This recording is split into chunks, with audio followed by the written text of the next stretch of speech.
Three, education. First question: as an adult, do you bel? No, wait, sorry, no. Do you believe in education comes first? Why or why not? Yes, I do believe education comes first because you really can't get very far with it without an education. And even when you do get an education these days, I think you even have to further go more than that. Like you need to go and expand your horizons with trying to get a job.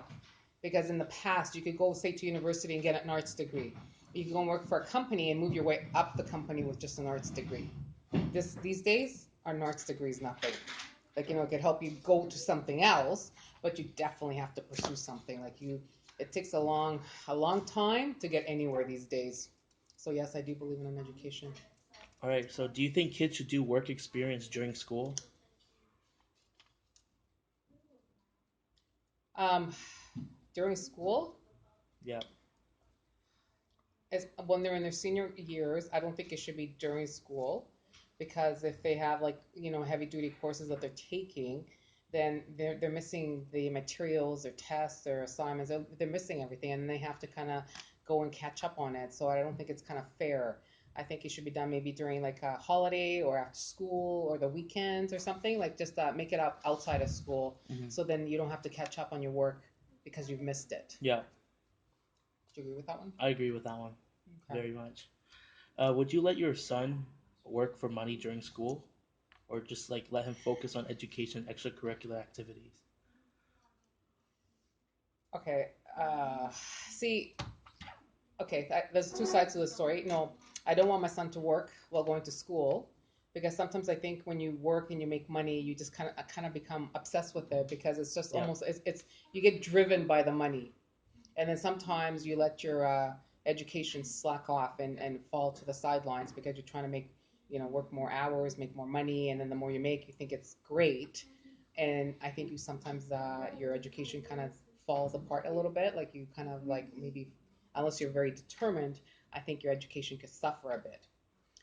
At the same time, if your family is not financially stable, and then you need the money to actually to get yourself where you want to, for graduation, for other things, then you obviously need to work, but then you have to figure it out, because I think money sometimes overtakes your studies. It does. You agree with that? I agree. I see a lot of kids. You don't do that, do you? No, I do more studying than work. Okay. And plus, my work, it's okay because there's a lot of people who want shifts. Okay. So So you then could just give it away. it goes away so fast. Yeah, I think once you start to work, you become obsessed with that part of the world, even though you can do that for the rest of your life, and then you're gonna want to break. But yeah, I think education has to come first. One of the kids at my school, like Uh-huh. here, Uh-huh. is working like 70 hours Oh my every goodness! 2 weeks, something like that. And he's making like $800 a week though, but his school is going down. See, that's the thing, right? Yeah. And in the end, that money's not going to get you where you want to go, Hmm. right? Your education is going to take you where you want to go, and that's going to help you get a better job and make more money. Because if you don't finish your education, there's no way you're making a lot of money Yeah. legally, anyways. And as a teacher, what do you expect from students? I expect my students to come to class, be on time, do their work, study for their tests, and complete all assignments. And if they ever need any help, to please feel free to ask for help. And are A's everything? Why or why not? I don't think A's are everything. I think you could be an A student and really kind of life dumb, if that makes sense. Yeah. I think you need to be able to be a well-rounded person, and sometimes just getting, say, 100% does not make you that well-rounded person. I think you could get a lower grade and then really be aware of everything else that needs to be done around you, and be like a wholehearted person, like a person that can do everything, and not just be a book smart person, be a life smart person too. Yep. And a large amount of students do not like doing their homework. And what motivation or strategies should adults do to get their students to do their homework? These days, no technology. No technology till you finish all your homework. I think homework first, and then you can do whatever else that you want. That's what I apply with my son. Like he's got to finish his homework, his piano, whatever else that needs to be done, and then he has his computer time and any other thing that he wants to do. But it's a hard thing to do sometimes. It is. It's a huge distraction. Yes, it is. And with I see with some of my grade eights, when they tell me what time they go to bed, I'm just like freak. Like 3 o'clock in the morning. There's no 13-year-old that should be going to bed at three Your o'clock in the son? morning. No, no, not my son. Like Oh, my son would kill him if he did that. No, he's not allowed to do that. But I have students like sometimes I'll look at them and say, "Why are you so tired?" And then they'll tell me what time they went to bed. And it's like early wee hours, like 3 o'clock in the morning, 4 o'clock in the morning. There's no way that you can function. I can't even function as an adult like that. Never mind a younger student. Your sleep is very important. yeah. And you know what they say, right? You should be off that technology at least 2 hours before you go to bed. Hmm. Do you know that? My parents always tell me that. Oh, see? Yeah. Because they've done studies. They say with the brain waves and stuff, like the light and everything else, like it just doesn't put you in the mood where you can sit there and get a really restful sleep. Hmm. So you should be off of it. Even phones, computers, iPads, the whole works. Yeah. And what's your opinion for day ones, day twos? Do you think going by semesters are better or worse? See, I've only done the day one and day two system, so I like it because it's 4 courses and 4 courses, so you have lots of time to do your homework and stuff. Semesters, I mean, if it's a semester, you do the course every single day for that whatever length of time it is, right? Hmm. So that means you have to do it every single day. So sometimes I think you need a break. So I think I like the term better. Okay. Like I have a friend that does this semester. I can't remember where it is, but it's always complaint. There's always complaints For semesters? for semesters. Yeah, even though you kind of get the course over, then the next round starts, and you just go at it. You're doing it every day, right, for a long They get period a of time. week off though. That's one good thing. Yeah, but see, personally, I think I'd rather have it every other day and just take it slow and easy. Okay.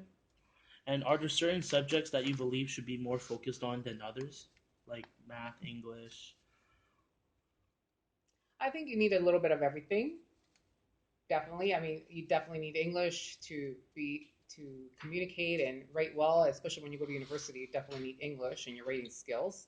I think you need to be math literate too, especially when it comes to just the everyday essentials, budgeting, saving, and investing your funds. I think everybody needs to learn that. Sometimes maybe the math, maybe some of the things that we actually teach are not useful. Maybe we should focus more on everyday math essentials that we need versus like okay, we'll use calculus. You need calculus right when you go to university, so don't take me the wrong way. I took calculus first year university. Have I ever used calculus again? Never. You know what, if you I aced it, but let me tell you, if you asked me to do it today, I would have to revamp it and just really study it again in order to be able to do it the way I did it in the past. Yeah, Like I've never used it. that's true. Right? Like I think some courses, it's the content. Like like, out of each course, like take the content that you're going to use and really learn it. Because in math, I think there's a lot of things that we don't use as time goes by, and you finish it. Yeah. Yeah, I wish I remember my calculus, but I don't. Do you believe in that parents know what's best for their kids' extracurricular activities, or kids should have the power to choose their extracurricular activities? I think I think children should be able to choose what they want to do, because sometimes I think the choice is a parent's choice, and a parent lives through their children if they didn't get to do what they wanted to do. It's like, say, hockey, for example. If there was a passion and they never made it anywhere, then they sit there and then implement it on their child, and they push the child. I've seen this many times, to become this athlete of a hockey player and stuff. I think the students should pick definitely activities to do, but I think it needs to be something that they want to explore and continue with. It shouldn't be the parent's passion, it should be the child's passion. Yep, Does that make sense? it does make sense. Like my son, like when he was really young, like I think when the child is really young, you have to um, open them up and give them the opportunity to try things. But then after they try things, I think it's their choice to whether they want to continue it. Like I introduced my son to piano when he was little, and we did it for I don't know 3 years or something, and then we quit. And then my son came to me and said, I want to do piano again. So, as a parent, let me tell you, I was running to sign him up for piano, right? So to this day, my son's 13 and he still does his piano and he loves it. I gave him the opportunity, we stopped, but then he's the one that asked for it. And we're still doing it. That's good. And last question for this one is: in your opinion, what is the subject that you would be most beneficial to take during university? The subject? Yeah, like which one would One be the subject? most beneficial one Subject. or course? I think that's almost like a person's interest, really. Mm-hmm. I mean, I studied business, but I found psychology a very interesting subject in seeing how the world really works and how they look at it and how things are explained. But I don't really think only one course could do it. I think you need a little bit of everything. Okay. Yeah, I can't say I agree with. I studied business, but I don't think business is the it thing. I think you need to write a little bit. You need to do a little bit of business. I think taking electives so you can learn a little bit of something else. I think everything together makes it the best. I don't think one thing is better than another. That makes sense. Sounds good. Thank you.